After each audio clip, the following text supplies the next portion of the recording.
প্রিয় দর্শক, আসসালামু আলাইকুম। ত্রিভুবন আন্তর্জাতিক বিমানবন্দরে আপনাদের স্বাগতম।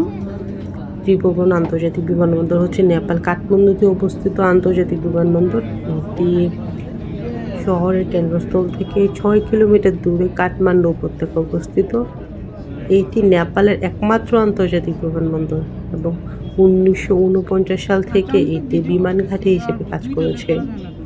এটি রাজা মহেন্দ্র 1955 সালে উদ্বোধন করেন এবং 1964 সালে বর্তমান নামে পরিচিত হয়।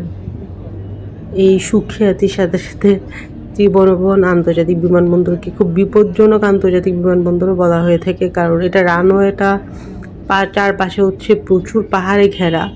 দেখতে রানওয়েটা অনেক সুন্দর, পাহাড়ের জন্য অনেক ভালো লাগে দেখতে। প্রায় 3 দিক দিয়ে এটাকে পাহাড়ে ঘিরে রেখেছে।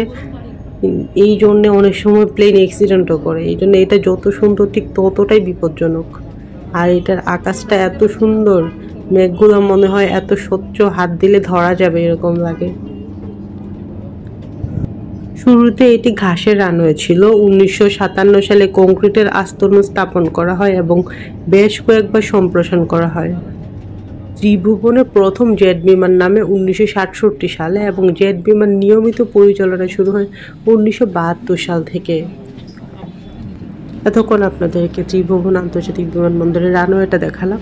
রানওয়ের সামনে থেকে আমি এখন এয়ারপোর্টের ভিতরে প্রবেশ করব। আমি এতক্ষণ বাসে ছিলাম। আমি ঢাকা হযরত শাহজালাল আন্তর্জাতিক বিমানবন্দর থেকে যাত্রা শুরু করি।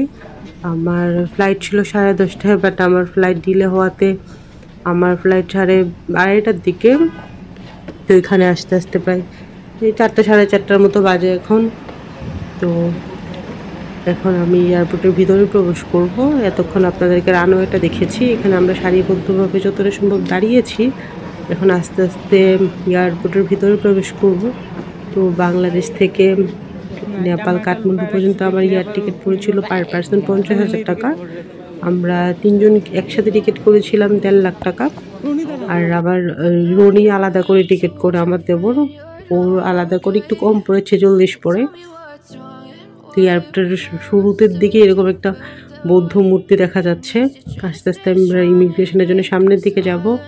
যাকে আপনারা যদি খুব আর্লি করেন আমাদের মতো, তাহলে এরকম বিমানের টিকিটের প্রাইসটা বেশিই পড়বে। তো আপনারা যদি 1-1.5 মাস আগে কেটে রাখেন তাহলে আপনাদের কিন্তু কস্টিংটা অনেক কম পড়বে। তো চেষ্টা করবেন আমাদের মতো এরকম তাড়াহুড়া না করে অনেক আগে থেকেই কেটে রাখার।